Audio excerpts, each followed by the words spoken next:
السلام علیکم دوستوں قدیم زمانے میں روٹے ہوئے دیوتاؤں کو منانے اور انہیں خوش کرنے کے مختلف طریقے دنیا بھر میں رائج تھے، جن میں سب سے مشہور طریقہ ہیومن سیکریفائس یعنی انسانوں کی قربانی کا تھا، جو خصوصاً معصوم بچوں یا نوجوان کنواری لڑکیوں کی شکل میں دی جاتی تھی۔ اسلام کی آمد سے قبل دنیا کے مختلف خطوں میں نوجوان کنواری لڑکیوں کو الگ الگ طریقوں سے موت کے گھاٹ اتارا جاتا، جن میں ان لڑکیوں کو سمندر یا دریا میں بہا دینا، کسی وحشی جانور کے سامنے پیش کر دینا، زندہ جلا دینا یا پھر زندہ دفن کر دینا عام طریقے تھے، اور یہ عمل بد انجام دیتی مختلف قوموں کے مقاصد بھی مختلف ہوا کرتے تھے، جیسے کسی قید سے نجات، کسی جنگ میں فتح حاصل کرنا یا پھر کسی روٹھے دیوتا کو منا کر آنے والے عذاب سے بچنا۔ یہاں دریاؤں یا سمندروں کے کنارے بسنے والی بعض قومیں نوجوان اور حسین کنواری لڑکیوں کو سمندر یا دریا برد کر دیا کرتیں، وہیں دنیا میں چند ایسی قومیں بھی تھیں جو آتش فشاں پہاڑوں کے نزدیک یا ان کے دہانوں پر رہا کرتی تھیں۔ یہ آتش فشاں ایک پوشیدہ بم کی طرح سالوں سال خاموش رہتے، لیکن جب ان میں آواز پیدا ہوتی تو اس کے ارد گرد بسنے والے افراد یہ گمان کرتے کہ اب آتش فشانی دیوتا ان سے ناراض ہو چکا ہے، جو کسی بھی لمحے ان کے سروں پر آگ کی بارش کر دے گا، جس سے بچنے کا طریقہ وہ خود اس دیوتا کو خوش کرنے اور اس کا پیٹ بھرنے کو قرار دیتے، اور ان تہذیبوں میں آتش فشانی دیوتا کی محبوب غذا ایک کنواری لڑکی تسلیم کی جاتی۔ چنانچہ اس بستی کے ہزاروں خیر خواہ مل کر اس لڑکی کو ایک اذیت ناک موت مارتے اور اسے اس آتش فشاں کے دہانے میں جھونک آتے، اور کہیں وہ لڑکی ہنسی خوشی سج سنور کر دیوتا کی خوشنودی کی خاطر خود ہی اس کے پاس چلی جاتی۔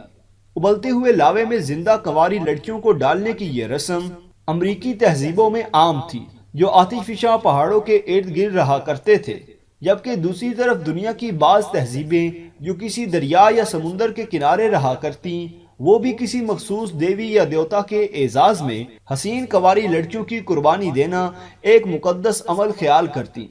ان تہذیبوں میں دریائے نیل کے ارد گرد بسنے والے لوگ یعنی اہل مصر خاص طور پر قابل ذکر ہیں، جہاں نیل نامی یہ دریا اس زمین کو سیراب کر کے زرخیز بناتا ہے اور اپنے گرد و نواح میں بسنے والے لوگوں کے لیے تسکین کا باعث ہے۔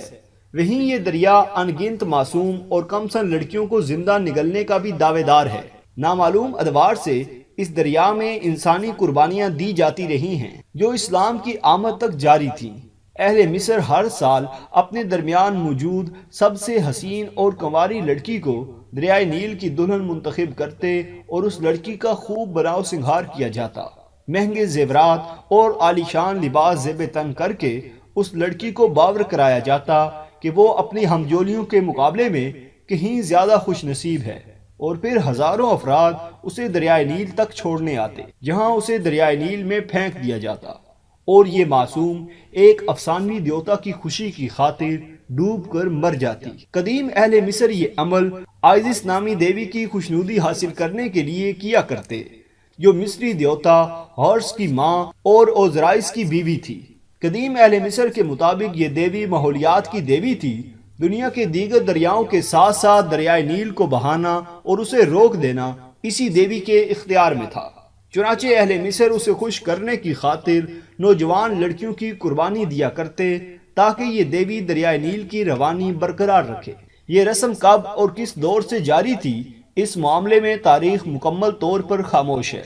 البتہ قدیم افسانوی داستانیں اس ضمن میں بیان کی جاتی ہیں کہ دریائے نیل جو دیوتا پوسڈن کا بیٹا تھا، اس کا پرانا نام کچھ اور تھا۔ ایک مرتبہ ایکٹس نامی بادشاہ جو کسی دوسری سرزمین سے آیا تھا، مصر کا حکمران بن بیٹھا، جس کی وجہ سے مصر میں بڑے پیمانے پر خانہ جنگی اور خون ریزی ہوئی۔ ان وجوہات کے باعث دریائے نیل نے بہنا بند کر دیا اور پورا مصر شدید قحط کا شکار ہو گیا۔ اس دور کے مذہبی کاہن نے بادشاہ ایکٹس کو قحط سے بچنے کا یہ راستہ بتایا کہ اگر وہ اپنی حسین و جمیل بیٹی کو خشک دریا کے سامنے ذبح کر دے تو یہ دریا دوبارہ جاری ہو جائے گا۔ ایکٹس نے اس کاہن کے مشورے پر اپنی جوان بیٹی کی قربانی دے دی اور یہ دریا دوبارہ جاری ہو گیا، لیکن اس بادشاہ نے اپنی بیٹی کے غم میں کھانا پینا کم کر دیا اور بالآخر ایک دن اسی دریا میں کود کر اپنی جان دے دی۔ تب سے اس دریا کو ایکٹس کہا جانے لگا۔ رومی مورخین کے مطابق یہ واقع ہی دریائے نیل کی دلہن نامی رسم کا موجب بنا، اور اسی دور سے جب یہ دریا خشک ہوتا تو کنواری لڑکی کی قربانی دی جاتی، جس کی وجہ سے یہاں کنواری لڑکیوں کی قربانی دینے کا رواج عام ہو گیا۔ اس واقعے میں کتنی سچائی ہے یہ تو کسی کو معلوم نہیں،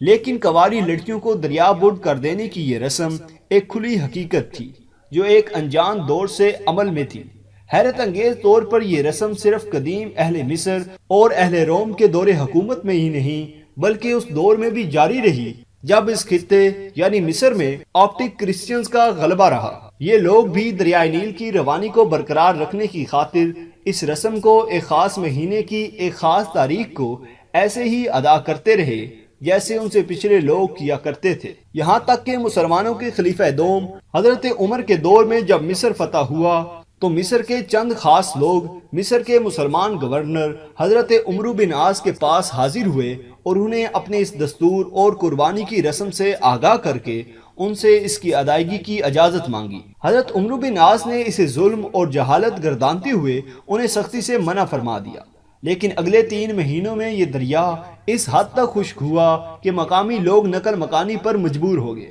چنانچہ حضرت عمرو بن عاص نے امیر المومنین حضرت عمر کو خط لکھ کر اس تمام صورتحال سے آگاہ کیا۔ جواب میں حضرت عمر نے ایک پرچہ ارسال کیا اور کہا کہ اسے میری جانب سے دریائے نیل میں ڈال دو۔ اس پرچے میں درج تھا، امیر المومنین حضرت عمر بندے خدا کی طرف سے دریائے نیل کے نام حمد و صلات کے بعد، اگر تو اپنی مرضی سے چلتا ہے تو ہمیں تیری کوئی ضرورت نہیں، اور اگر خدا کی ذات تجھے چلاتی ہے تو ہم اللہ سے درخواست کرتے ہیں کہ وہ تجھے چلا دے۔ اس پرچے کے دریائے نیل میں ڈالنے کے اگلے ہی دن دریا میں پانی کی سطح 16 کیوبک میٹر تک بلند ہو چکی تھی، اور اسی سال صدیوں سے چلی آ رہی یہ جاہلانہ رسم اپنے انجام کو پہنچی۔ البتہ مصریوں کے اس خاص مہینے یعنی جون میں آج بھی دریائے نیل پر سالانہ فیسٹیول کا انعقاد ہوتا ہے، کشتی رانی کے مقابلے ہوتے ہیں اور ایک میلے کا سماں ہوتا ہے، لیکن پھر کبھی کوئی معصوم لڑکی اس دریا کی بھینٹ نہ چڑھی۔